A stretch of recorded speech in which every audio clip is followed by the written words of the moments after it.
Bonjour et bienvenue sur l'émission Good Morning CHU. Aujourd'hui, on est en présence d'un illustrateur, Bernard de Belvès.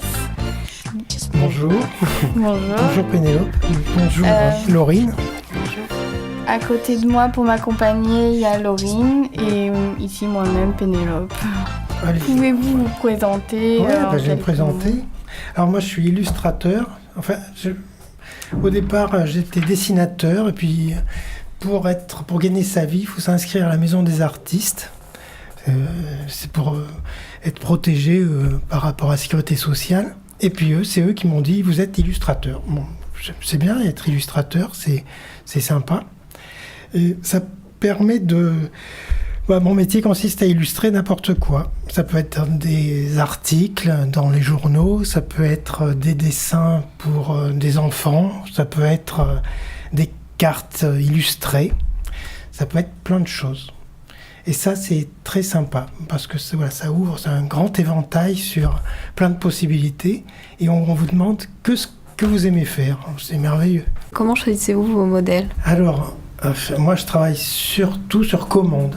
Alors, mes modèles, c'est dans la rue, c'est quand je suis chez moi, quand je suis en vacances, comme il n'y a pas longtemps, là, j'étais dans le Pays Basque, on a été visiter la forêt des lapins, donc j'ai dessiné des lapins, mais voilà, ça vient un peu, je décide pas à l'avance, c'est plutôt le sujet qui vient à ma rencontre que moi qui viens à la rencontre du sujet.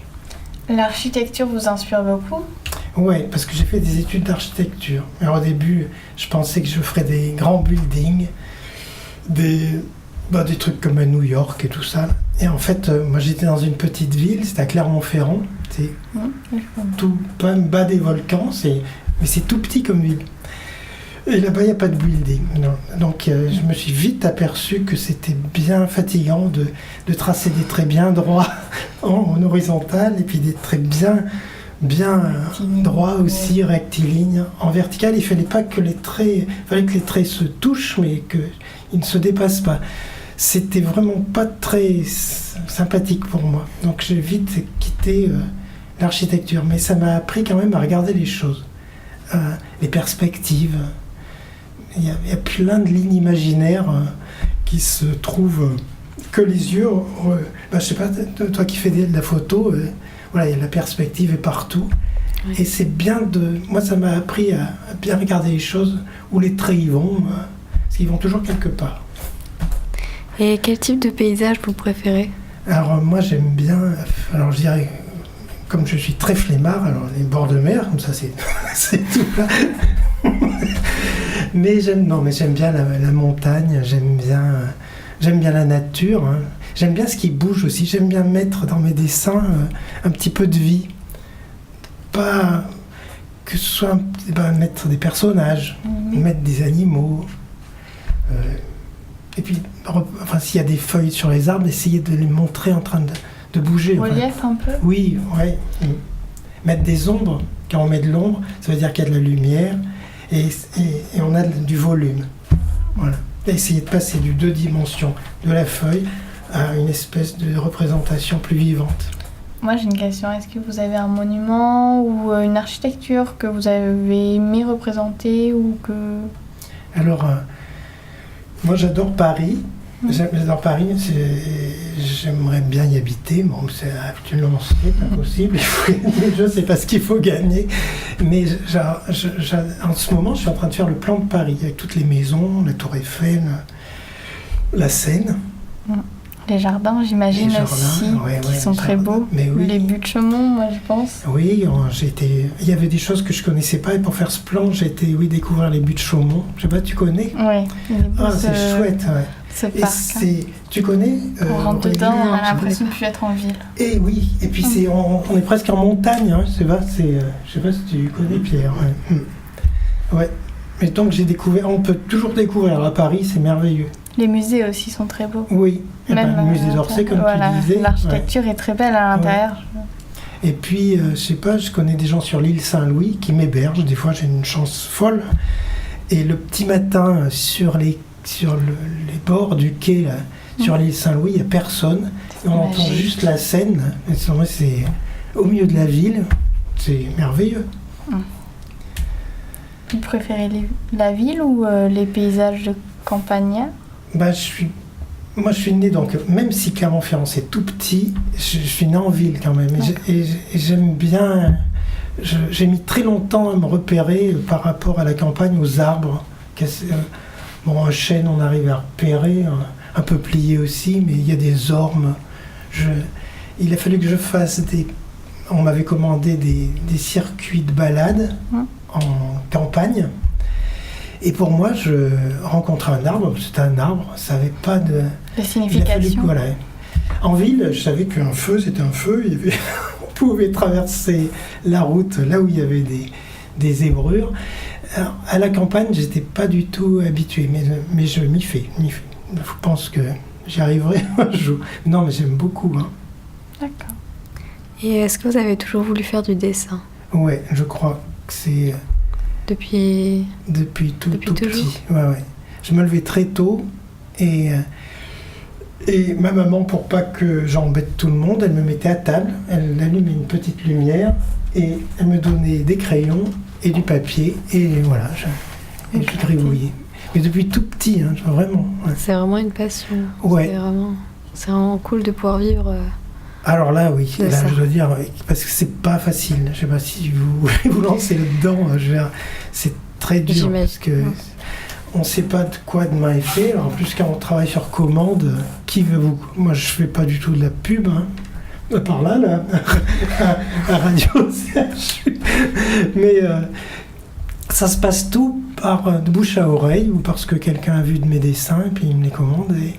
Et c'est un peu magique aussi. Si on fait le mieux possible, enfin, vous verrez dans la vie, eh ben, il y a des petits mystères comme ça, merveilleux, ça vient. Qui arrivent.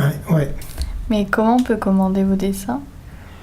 Alors comment? Eh ben, je sais pas, j'ai un site, mais comme je le disais il y a pas longtemps, je le connais pas. Il suffit de faire mon nom, mais c'est un nom en plus terriblement difficile. Voilà, il y a 11 lettres. Voilà, c'est pas français comme nom, c'est suisse. Vous parliez que vous aimez bien peindre des architectures dans les villes et tout. Mais est-ce que vous avez déjà peint sur des bâtiments? Sur des murs. Sur des murs. Ouais. Et ça, c'est très intéressant. Ça n'a jamais été des grands immeubles là où j'ai peint, mais le peu de trucs que j'ai fait, ça allait par exemple de peindre sur quelqu'un qui vendait du vin, un cave à vin ou un garage, je sais pas, un amortisseur, tout. Mais il y avait, et puis je faisais un petit dessin à côté. Mais ça amène, il y a plein de gens qui s'arrêtent, ouais. Et puis il y a les gens qui s'arrêtent, et puis parce que on voit plus des peintres en lettres ou des peintres où on voit des taggers ou tout ça, mais là ça prend un petit peu de temps et j'aime bien ce rapport qu'il y a avec les gens qui regardent et puis leur parler, quoi. Je dirais pas une bêtise, mais il y a un Banksy, je crois. Oui. Il vous inspire? Parce que c'est vrai qu'il est très... Ses peintures sont très significatives, oui. Et c'est vrai qu'il il utilise la rue pour le faire. Tout à fait. Et puis il passe des messages. Non, c'est... Oui. Mais moi, je crois que je suis trop timide pour faire ça. D'accord. J'aurais peur de me faire prendre par la police. J'ai une peur folle d'aller en prison. Alors, mais je vais me soigner aussi. La prochaine émission, ce sera radio, je sais pas. Et quel type de technique utilisez-vous? Alors, moi, ça peut être le stylo à billes, ça peut être le crayon. Et puis, j'aime beaucoup l'aquarelle. Je sais pas si vous connaissez ça. Hein. C'est assez facile, c'est tout petit, c'est transparent. Et il y a, par rapport à la peinture à l'huile, ce que faisait, je sais pas, Van Gogh, par exemple, pour moi, ça devient épais et tout. Et c'est un peu plus dur pour moi. Mais j'en fais, hein, des fois, je fais des portraits à l'huile, mais faut que je me force. L'aquarelle, c'est merveilleux pour moi. Avec un beau papier. C'est fluide et c'est plus facile à faire des mélanges, non, de couleurs peut-être? Ouais, si son papier est bien humide, la couleur migre sur le papier. Et un peu, là aussi, c'est magique. Hein, ça se mélange tout seul. Ça fait pas forcément ce qu'on voulait, mais ça fait toujours quelque chose. Et puis, on peut toujours arranger après. Hein. Non, c'est très... Enfin, pour moi, c'est pour ça que sur les murs, c'est pas facile de faire de l'aquarelle. Mais en ski, je crois, il fait des tags. Pochoirs. Des pochoirs. Pour moi, c'est des pochoirs. Ouais. Il y avait Ernest Pignon-Ernest aussi qui faisait c'était sur du papier et qui collait le papier sur les murs. Et ce qui fait que ça se dégradait petit à petit. Mais peu importe, il a fait beaucoup de Rimbaud comme ça. Il mettait des portraits de Rimbaud en pied. Hein, Je crois que j'en ai... Bon, c'est bizarre, mais dans ma ville, il y en a un portrait de Rimbaud. Alors peut-être que c'est ça. C'est possible. Qui a été collé et qui... Et puis, et puis avec le temps, Et ça, c'est Ernest Pignon-Ernest. C'est un peintre de Nice. Pourriez-vous nous expliquer vos différentes collaborations ? Ah oui, c'est... Tout à fait au début, j'ai travaillé avec la mairie de Clermont-Ferrand, c'était ma ville. Je faisais des plans, des petits plans. Et puis petit à petit, j'ai fait des gros plans. J'avais fait toute la ville et ça m'a plu. Donc il y a d'autres villes qui m'ont commandé des trucs. La dernière ville, c'était Roissy en France qui m'a commandé le plan de l'aéroport. Ah, mais il est beau là. Oh, il est beau, c'était ironique. Et c'est pas très beau, un aéroport. Ben, c'est pas que c'est beau, mais je me suis plus à mettre des petits avions dedans et tout. Et non, c'était chouette. De toute façon, on m'a pas laissé rentrer dans. Et il a fallu que je me débrouille avec Google et tout ça parce que c'était interdit d'amener mes carnets dans tous les couloirs de l'aéroport. Mais c'était un chouette truc. Avez-vous déjà peint des cathédrales ou... Alors, j'ai travaillé un peu au monument historique et donc pendant 14 ans. Donc oui, j'ai peint plein de cathédrales, d'églises, de châteaux.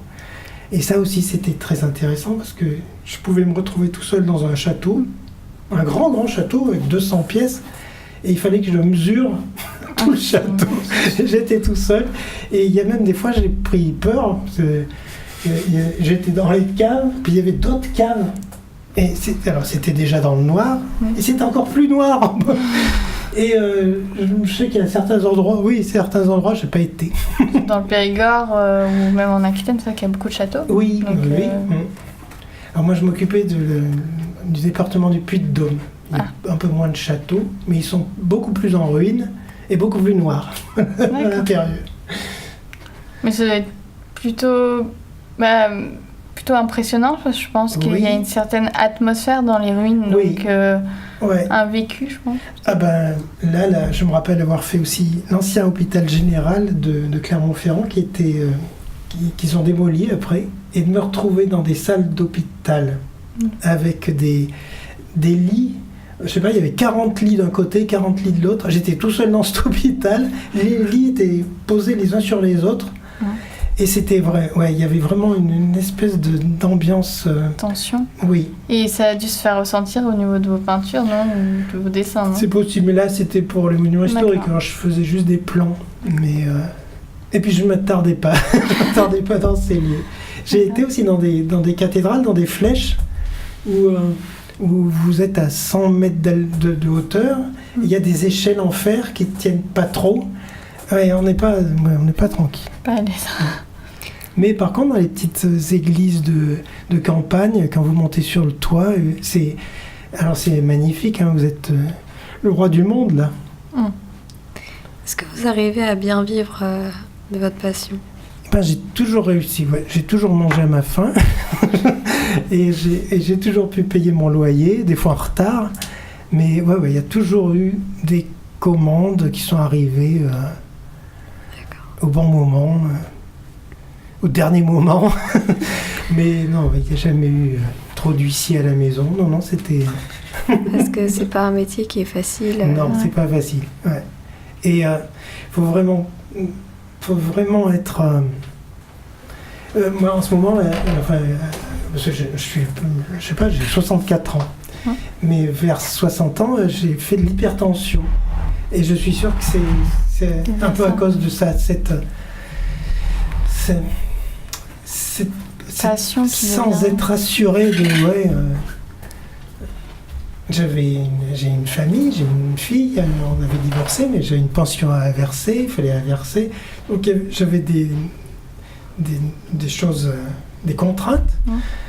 Ouh, et des fois, oui, on s'arrache les cheveux un peu. Et c'est dommage parce que tout le temps, tout s'est très bien passé. Et vous n'aviez jamais pensé à faire un autre métier, changer de voie? Non, à partir du moment où, comme j'avais travaillé au monument historique, j'étais dans l'administration, j'ai carrément donné ma démission pour faire ce métier, malgré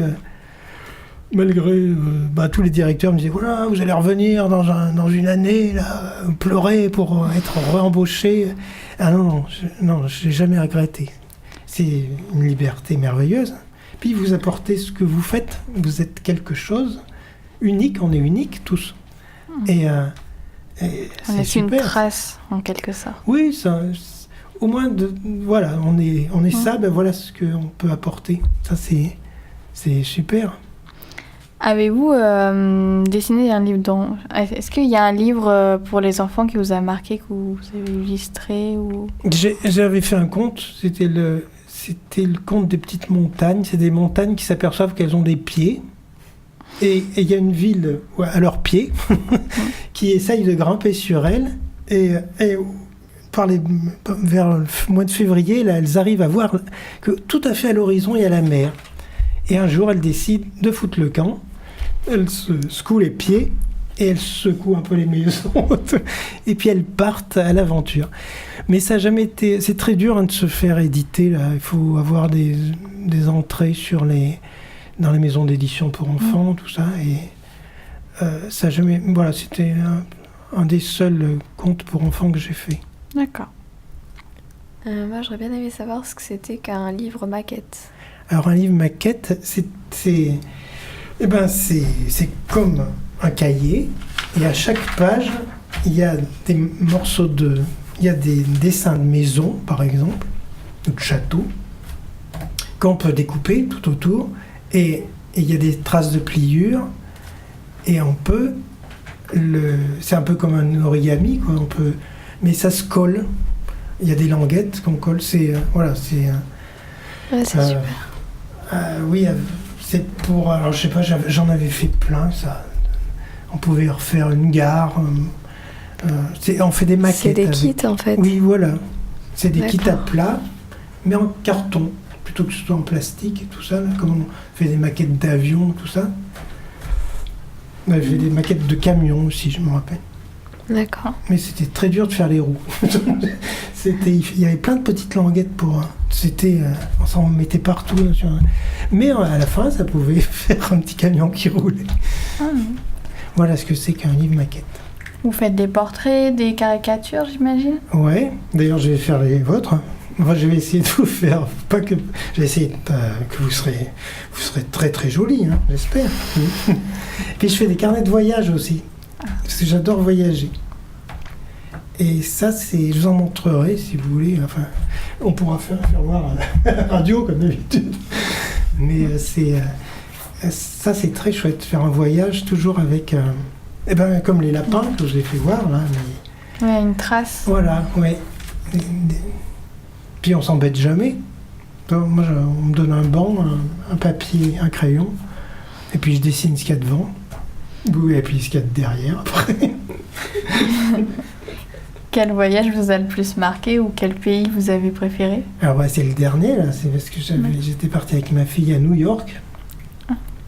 C'était alors je l'avais dit à la dernière émission, c'était la pauvre, elle avait 10 ans, elle rentrait en 6e, elle voulait un nouveau cartable, et je lui avais promis que j'en achèterais un, mais plus tard.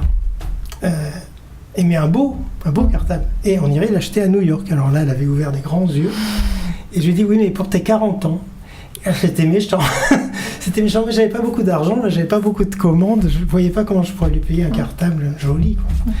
Mais elle me l'a rappelé, quand elle a eu 30 ans, elle me disait, papa, dans 10 ans, on va à New York. Je dis, oui. Et puis à 39 ans, elle m'a dit, c'est l'année prochaine qu'on va à New York. Ce serait bien qu'on prenne Et on y a été. Voilà, l'année dernière, on a été à New York, tous les deux, s'acheter un cartable. Alors, elle ne s'est pas acheté un cartable comme on pouvait l'imaginer. Hein. C'est plutôt un sac cadeau. Puis elle ne mange pas de viande, donc c'était vegan, parce que on habitait à Brooklyn. Alors c'était voilà, sur les cartables, il est marqué la fabrication de this bag n'a occasionné aucune souffrance à aucun animal. Voilà. Et c'était mignon. Ouais. Brooklyn, ça doit être très beau. Ah ouais, oui, c'est en train de pousser en plus. Avant c'était un peu bas là, mais ils sont en train de faire plein de buildings. Et c'est encore, il y a des grandes rues et c'est encore humain quoi. Oui, il y a une atmosphère. Manhattan, voilà. Manhattan, c'est très. Je sais pas si tu y as été. Non, mais j'ai déjà vu beaucoup de documentaires. Ouais. Ah là, ouais. Ça a l'air très. Ah bah, il y a quelque chose qui est beau à Manhattan, c'est Central Park. Ah oui. Alors ça, c'est merveilleux. Ça, en tout cas, ça me donne envie d'y aller. Ouais. Alors tu feras attention parce qu'il y a des écureuils, c'est très méchant les écureuils, ils sont gris. Et alors il s'approche des gens et Virginia m'a dit voilà, t'as vu, il est vraiment mignon celui-là. Et alors j'ai voulu le caresser, il m'a mordu. Oui, il pince comme en Angleterre. Voilà. Donc maintenant les écureuils sont mes ennemis. Mais non, c'est merveilleux. Alors là c'est Central Park parce que derrière tous les arbres, on voit les buildings comme si c'était des géants qui regardaient un peu là, comme s'ils avaient envie d'aller se promener. Non, c'est très grand, hein. Ça fait 4 km de long sur presque 1 km de large. Okay. Et il y a des collines, il y a des petits ruisseaux, et tout ça c'est au milieu de la ville, une ville complètement folle, un peu, hein, où l'ombre, dès qu'arrive le soir, il y a les ombres, on dirait que les ombres bouffent tout ce qu'il y a par terre, c'est assez impressionnant. Et puis après tout s'allume, tout s'illumine pour toute la nuit. Je sais pas ce qu'ils font la nuit, je sais pas, mais tout est éclairé. C'est une ville qui ne dort pas. Voilà, ça ne dort pas, ouais. Mais ça m'a vraiment, ça nous a impressionnés. Et là, je suis en train de faire un carnet de voyage, que je vous ferai voir encore, un petit bout. Quelles sont vos futures destinations ? Les futures destinations, eh bien, là, je vais rentrer chez moi pour Place Gambetta, où ils veulent couper des arbres, et c'est pas gentil. Et où je suis en train de faire le plan de Paris. Là. Donc, j'ai étalé tout ça. Donc ma destination c'est Paris mais sur du papier pour l'instant. D'accord. Voilà. Pas un pays en vue, un pays étranger ? Non, j'aimerais bien aller en Australie. Ah oui, ce serait le... Je sais pas, il me semble qu'ils ont paradis. Encore les pieds sur la terre, enfin moi certains. Et je sais pas, les aborigènes, je sais pas, rencontrer des gens comme ça qui ont peu bougé par rapport à qui ont encore leur culture initiale. À New York, on a été au musée des Amérindiens. Mais ce qu'il y a, c'est que oui, il y avait juste un Indien. Et qu'on ne lui a pas parlé, je sais pas, ça devait être le directeur, je sais pas. Mais oui, il y a très peu d'Indiens aux États-Unis, enfin à New York en tout cas. Mais c'était très chouette quand même ce musée parce que on voit que les Indiens, c'est pas que les Indiens avec les cow-boys et les Indiens. Il y a les Indiens d'Amérique du Sud, il y a les Esquimaux, il y a tout un peuple que l'on n'imaginait pas en fait. C'est Broadway, c'est un ancien sentier indien. Et Broadway, c'est un ancien sentier. Ça traverse tout le quadrillage. Il y a une grande avenue qui est transversale comme ça, qui coupe tout. Ils ont voulu garder. Voilà, ils ont gardé ce sentier-là. C'est quand les Indiens devaient aller à la pêche, ou je sais pas, ils prenaient toujours ça.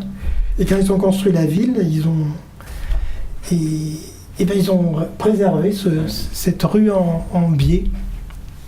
Et c'est là où il y a Times Square. Là, Broadway coupe une avenue et une grande rue. Et là, maintenant, c'est un peu piétonnier. Donc, c'est un petit peu mieux qu'avant. Mais c'est Times Square, c'est comme si on était devant des milliers de télévisions qui font, je sais pas, 200 mètres de haut. Et ça bouge tout le temps. Vous voyez, il y a des vaches, une grosse vache qui fait de la publicité pour Milka, ou je sais pas. Et puis 3 secondes plus tard, il y a une grosse montre, et puis après il y a une Porsche. Et ça n'arrête pas de bouger. Et qu'est-ce qu'on est bien à Central Park. Et qu'est-ce qu'ils devaient être bien les Indiens quand ils passaient à Broadway qui avait rien. Merci Bernard Dubelveis d'avoir répondu à nos questions. Et merci Laurine pour toutes tes charmantes questions qui m'ont bien plu. Et puis merci Pénélope pour les tiennes aussi. Tu sais tout maintenant. Merci beaucoup. Merci à Pierre. Et donc du coup on vous retrouve demain pour une nouvelle émission de Good Morning CHU. Au revoir. Au revoir à tous. Merci.